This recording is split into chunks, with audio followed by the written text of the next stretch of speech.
Le sang coulait encore de ma tante quand j'ai ouvert les yeux, mais ce n'était pas l'hôpital où j'aurais dû atterrir.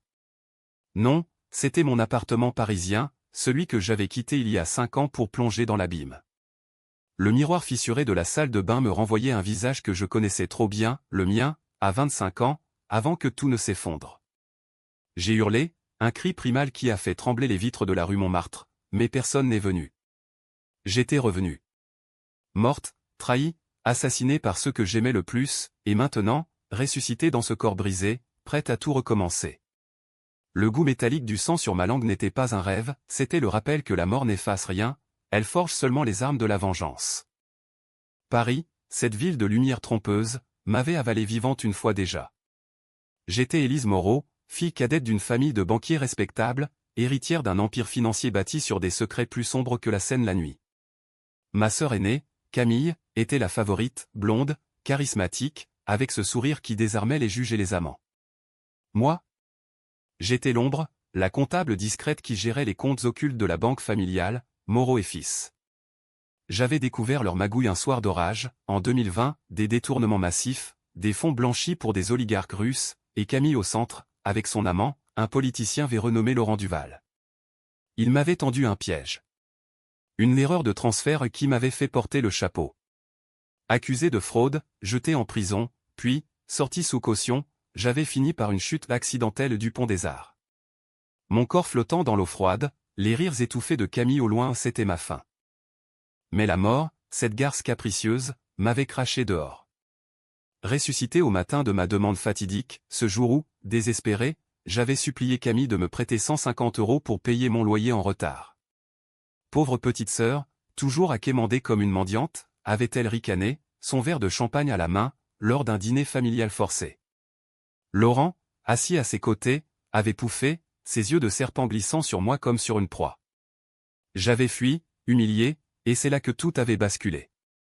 Maintenant, dans ce corps jeune, avec les cicatrices invisibles de l'avenir gravées dans mon âme, je sentais une rage nouvelle bouillir. Pas de larmes cette fois. Seulement des plans.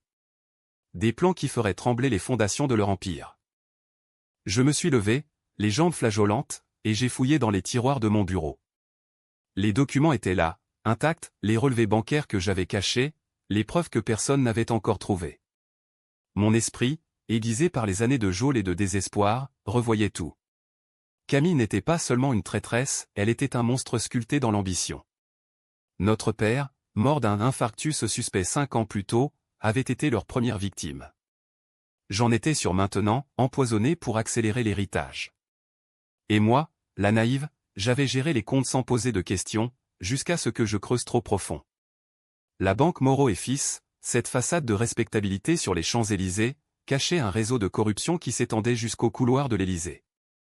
Je me suis habillé rapidement, un tailleur noir ajusté, des escarpins qui claquaient comme des coups de feu sur le parquet.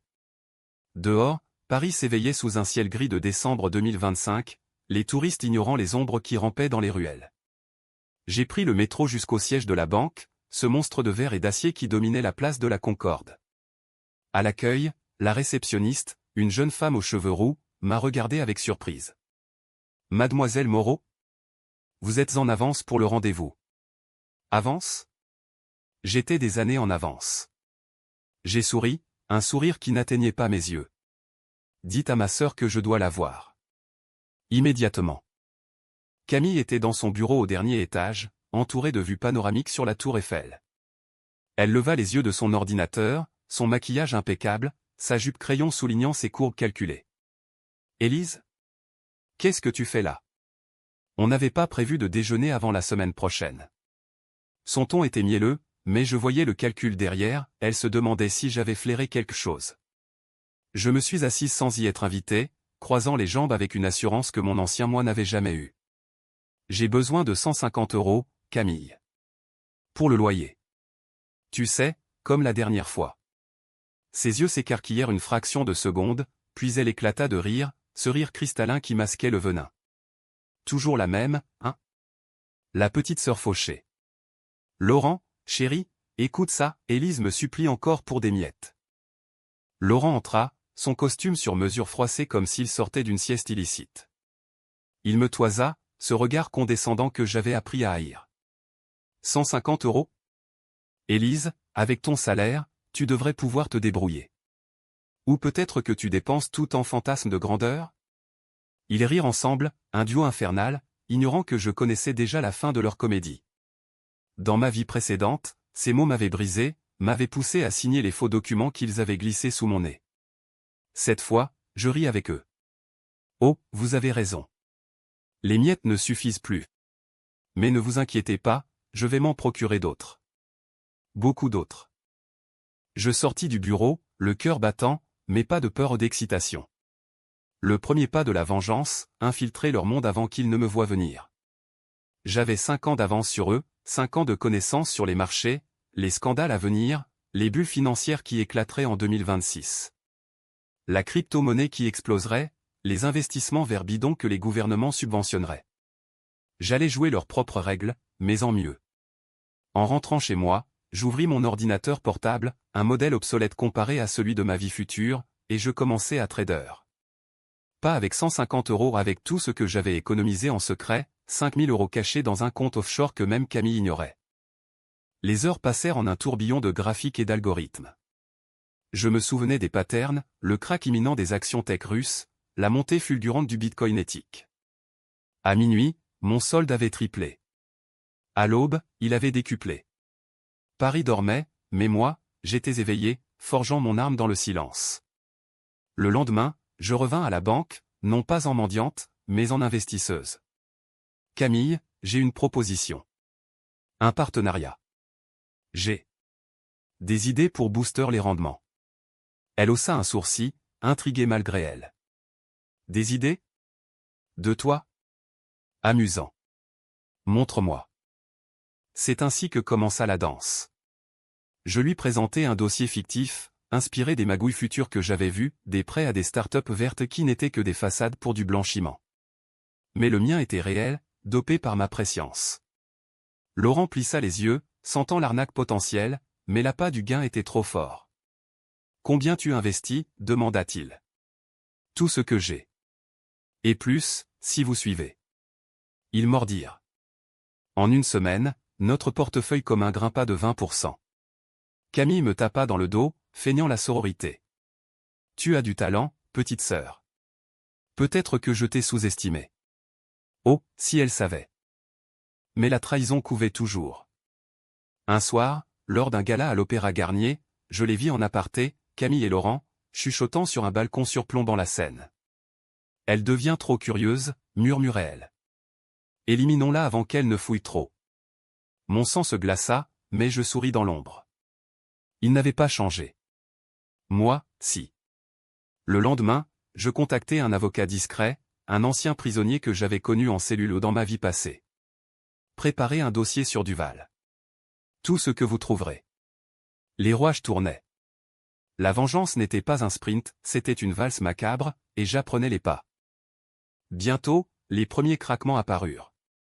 Des articles anonymes dans Le Monde sur des irrégularités chez Moreau et Fils. Camille paniqua, me convoquant d'urgence. « C'est toi. Dis-moi que ce n'est pas toi. » Je feignis l'innocence, les yeux écarquillés. « Moi? Comment pourrais-je? Nous sommes une famille, non ?» Son regard se durcit, et je vis l'étincelle, la peur. La mienne, jadis. La sienne, maintenant. Paris, avec ses avenues élégantes et ses bas-fonds pourris, était le théâtre parfait. Et moi, la tragédienne revenue des enfers. Les nuits suivantes furent hantées par des flashs, le froid de l'eau du fleuve engloutissant mes poumons, les menottes qui mordaient mes poignets lors de l'interrogatoire, le ricanement de Camille lors de mon procès. Elle est faible, votre honneur. Toujours à rêver au lieu de travailler.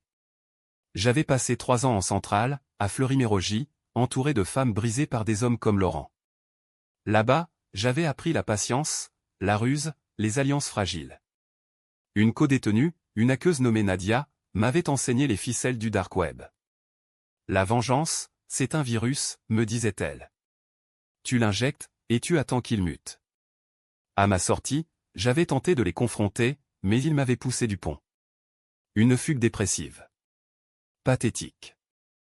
Maintenant, dans ce corps rajeuni, je mutais le virus moi-même. Mon investissement initial avait fructifié, 50 000 € en un mois, grâce à une prédiction sur l'effondrement d'une banque italienne que je connaissais par cœur. J'ouvris un compte chez une succursale rivale, la BNP Paribas, sous un nom d'emprunt, F. Duval, un clin d'œil empoisonné à Laurent. Là, je déversais des fonds, achetant des options sur des actifs que je savais gonfler à bloc.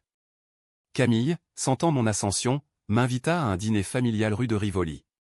Notre mère, veuve éplorée, était là, fragile comme une porcelaine de Limoges. Élise, ma chérie, tu sembles changer. Plus confiante. Je l'embrassai sur la joue, sentant son parfum de lavande le même que le jour de mon enterrement fictif. Le dîner dégénéra vite.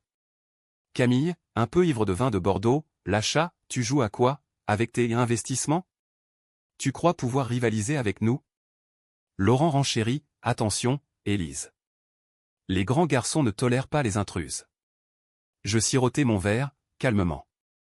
Et si je vous disais que j'ai déjà 500 000 €? Que d'ici Noël, ce sera des millions. Ils explosèrent de rire, mais je vis la fissure, l'incertitude dans les yeux de Camille. Plus tard, seul avec elle dans la cuisine, je murmurai, souviens-toi de ces 150 €, sœur. Bientôt, ce sera toi qui supplieras. Elle blêmit, me gifla. La marque rouge sur ma joue fut mon premier trophée. Le lendemain, je frappai le premier coup discret. Via Nadia contacté par un burner phone, je fis fuiter des emails anodins de Laurent vers des journalistes de Mediapart. Rien de damning encore, juste assez pour que les actions de Moreau et Fils chutent de 5%. Camille appela, hystérique, c'est toi, salope? Tu vas nous ruiner. Je répondis d'une voix douce, ruiner? Non, je répare. Les erreurs du passé. Elle raccrocha, mais je savais, elle creuserait. Et en creusant, elle trouverait mes traces ou plutôt, celles que j'y planterais. Ma vie prit un rythme fiévreux. Par jour, je tradais depuis un café anonyme près de Notre-Dame, évitant les caméras. Par nuit, je rêvais de vengeance, Camille à genoux, Laurent en tôle. Mais il y avait des moments de doute. Et si je devenais comme eux? Mon reflet dans la vitre du métro me renvoyait une femme aux yeux fous, les cheveux en bataille. Paris, avec ses artistes de rue et ses SDF invisibles, me rappelait ma propre chute. Un soir, je croisai un mendiant place Vendôme, et un flash me revint, moi, après la prison, quémandant des pièces. Non. Pas cette fois. Le twist mineur vint d'un allié inattendu, notre cousin distant, Pierre, un flic corrompu que Camille avait grassement payé pour couvrir le suicide de père. Il me contacta, sentant le vent tourner. Élise, j'ai des dossiers. Duval est sale jusqu'aux os au pot de vin à Matignon. En échange? Une part de mon futur butin. J'acceptai, mais avec un enregistreur caché. La confiance était un luxe que je ne pouvais plus me permettre. Avec Pierre, nous tendîmes un piège, une rencontre factice où Laurent mordit à l'hameçon, promettant 100 000 € pour arranger une enquête fictive. La nuit de l'échange, dans un entrepôt désaffecté de Belleville, l'air puait l'urine et la trahison. Laurent arriva seul, mal à l'aise, son attaché-caisse cliquetant. Pierre surgit, menotte au poing. C'est fini, Duval. Mais Laurent rit, sortant un pistolet. Tu crois que c'est si simple? Un coup de feu retentit au pas vers Pierre, mais vers moi, tapi dans l'ombre. La balle effleura mon épaule, un écho de ma mort passée. Je hurlai, et Pierre riposta, touchant Laurent à la jambe. Chaos. Sirène au loin. Laurent s'enfuit en boitant, mais pas avant que je ne prenne des photos, son visage tordu, larmes fumantes. À l'hôpital, sous morphine, je souris. Le scoop atterrit sur France Info le lendemain, scandale à la banque Moreau, le beau-frère impliqué dans un règlement de compte? Camille démentit publiquement, mais les actions plongèrent de 15%. Elle me visita, les traits tirés. Que as-tu fait? Murmura-t-elle. Je serrai sa main, mes ongles s'enfonçant. Ce que tu m'as appris, survivre. Elle se dégagea, terrorisée. Pour la première fois, je vis la petite sœur en elle, celle que j'avais aimée enfant, avant l'ambition. Mon portefeuille gonfla, 2 millions en 2 mois. J'achetai un appartement haussmannien anonyme, meublé sobrement. Là, je planifiais le coup suivant, infiltrer le conseil d'administration. Avec des proxys, je devins actionnaire minoritaire, assez pour voter contre leurs projets foireux. Camille lutta, mais je bloquais un deal russe, celui qui m'avait tué, dans l'autre vie. Pourquoi, sifflait-elle lors d'une réunion tendue. Parce que c'est sale, sœur. Et je déteste la saleté. Les murmures s'amplifièrent, Élise Moreau, la brebis galeuse, devenait une menace. La tension montait, palpable comme l'humidité automnale. Laurent, en fuite, m'envoya des menaces par SMS, tu paieras de ta peau. Je répondis, viens chercher. Paris, ville de romances brisées, se parait pour l'hiver, mais mon cœur était glace. La vengeance n'était plus un fantasme, c'était une addiction. Et bientôt, le monde entier le saurait. L'hiver 2025 s'installa comme un linceul sur Paris, la neige fondant en flaques sale rue Saint-Honoré. Mon empire grandissait dans l'ombre, 50 millions d'euros en portefeuille diversifié, grâce à des paris sur l'IA quantique et les sanctions européennes contre la Russie, des événements que mon esprit post-mortem avait gravés. J'embauchai Nadia comme consultante, sous contrat NDA étanche. Ensemble, nous hackâmes les serveurs de Moreau et Fils, pas pour détruire, pas encore, mais pour semer le doute. Des transferts fantômes, des logs effacés, des emails falsifiés pointant vers Camille. C'est de la guerre psychologique, expliqua Nadia, ses doigts volant sur le clavier dans mon bureau improvisé. Tu les fais douter d'eux-mêmes. Camille craqua la première. Elle débarqua chez moi un soir de tempête, trempée, sans maquillage. Élise, arrête ça. S'il te plaît. Laurent est parti, les flics le traquent. Et toi? Qu'est-ce que tu deviens? Une sorcière des finances? Je lui offris un verre de cognac, la regardant s'effondrer sur mon canapé en velours. Une sorcière? Peut-être. Rappelle-toi le pont, Camille. Tu m'as poussé, ou du moins, tu as laissé Laurent le faire. Ses yeux s'écarquillèrent. Quoi? C'était un accident. Tu étais déprimé après la prison. Mensonge. Je sortis une photo granuleuse, prise par un témoin anonyme, sa silhouette au bord du pont, riant alors que je sombrais. Elle pâlit. Où as-tu? Je sais tout, sœur. Les poisons pour père, les fonds russes, ton adultère avec le ministre qui t'a promis l'immunité. Elle pleura, un spectacle pathétique. Pour un instant, la pitié me traversa où nous avions partagé des Noëls sous les guirlandes de la place des Vosges, des secrets d'adolescente. Mais la rage l'emporta. Supplie-moi, dis-je. Elle le fit, à genoux. Aide-moi. Nous sommes du même sang. Je la relevai, murmurant, le sang ne lave pas les péchés. Mais je te donne une chance, démissionne, avoue tout, et je te protège. Elle hocha la tête, brisée. Était-ce de la miséricorde? Ou un nouveau piège? Les décisions controversées commençaient, laisser vivre une traîtresse pour mieux la voir tomber. Le conseil d'administration fut mon arène suivante. En janvier, lors d'une assemblée orageuse sous les plafonds voûtés de l'hôtel de ville loué pour l'occasion, je révélai des projections, messieurs, mesdames, si nous persistons dans les prêts opaques, nous serons les prochains Enron français. Ma voix, amplifiée par des années de solitude carcérale, cloua les regards. Camille, pâle à mes côtés, ne dit mot. Laurent manquait, en cavale à Monaco, mais ses alliés aboyèrent. Un vieil oncle, complice, me traita de folle hystérique. Je ripostai avec des données, un audit interne que j'avais falsifié subtilement, montrant des pertes de 200 millions. Chaos. Vote serré. Je gagnai un siège au conseil, minoritaire mais pivotal. Dehors, la presse s'emballa. La revanche des Moreau, la cadette contre l'héritière, titre à Libération. Des paparazzis campèrent devant mon immeuble, flash comme des balles. Je devins une icône controversée, féministe vengeresse ou opportuniste? Les féministes me acclamaient pour briser le vert plafond familial, les conservateurs me lapidaient pour trahir le sang. Une nuit, un cocktail Molotov atterrit à mes pieds aux signatures de Laurent, probablement. Je l'éteignis d'un regard froid, appelant Pierre. Trouve-le. Et cette fois, pas de quartier. Ma fortune explosa en février, un trade sur l'or numérique, anticipant une bulle réglementaire, me propulsa à 500 millions. J'achetai des actions de la banque rivale, positionnant pour un takeover. Camille, fidèle à sa parole bancale, commença à fuiter des infos mineures contre Laurent. Mais je sentis le retournement, des emails interceptés montraient qu'elle complotait avec un avocat pour me discréditer, alléguant schizophrénie. Ma sœur est instable depuis la mort de père. Décision controversée numéro 2, la confronter publiquement. Lors d'un interview à France Inter, je lâchais « Ma famille cache des squelettes ». Littéralement. L'audimat explosa, les lignes saturées d'appels. La tension culmina lors d'une confrontation privée à Versailles, louée pour un sommet familial. Notre mère, en larmes, nous sépara alors que Camille me griffait le visage. « Traîtresse ! Tu détruis tout » hurla-t-elle. Je ripostai, « Non, je rééquilibre. Tu as volé ma vie, je reprends la tienne. » Laurent surgit alors, masqué, un couteau à la main. Il avait été attiré par un faux rendez-vous. Lutte féroce dans les jardins gelés, statue de marbre témoin muet. Pierre arriva in extremis, plaquant Laurent. Menotté, il cracha, « Tu es morte, Élise. » Tu l'étais déjà.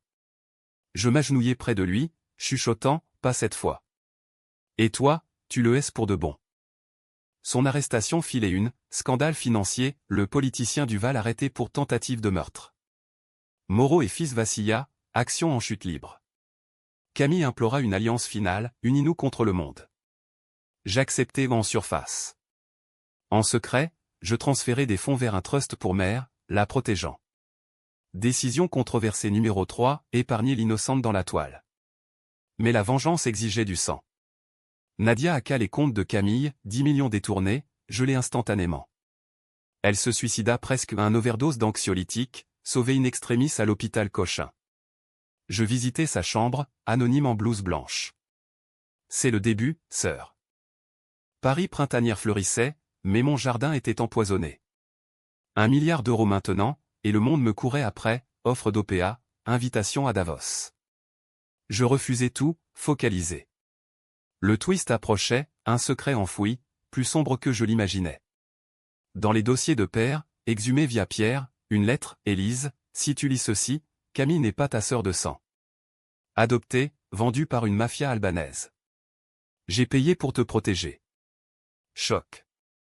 La trahison n'était pas seulement personnelle, c'était une imposture totale. Rage renouvelée. La danse s'accélérait. Avril 2026 apporta les cerisiers en fleurs le long de la Seine, mais pour moi, c'était la saison des tempêtes. Mon empire financier atteignait 2 milliards, un colosse anonyme défiant les titans de la City. J'avais racheté 30% de Moreau et Fils via des holdings opaques, forçant une assemblée extraordinaire. La salle de réunion, avec ses lustres en cristal et ses portraits ancestraux, puait la sueur et la défaite. Camille présidait, défaite, son tailleur froissé comme son âme. Élise, tu as gagné. Prends la banque. Laisse-moi partir. Les actionnaires murmurèrent, divisés. Je me levai, voix d'acier, non. Je ne veux pas la carcasse. Je veux la vérité. Je projetai les slides, les détournements, les morts suspectes, la lettre de père. Gasp collectif. Camille Moreau n'est pas une Moreau. Adoptée, instrument d'une conspiration plus vaste. Chaos.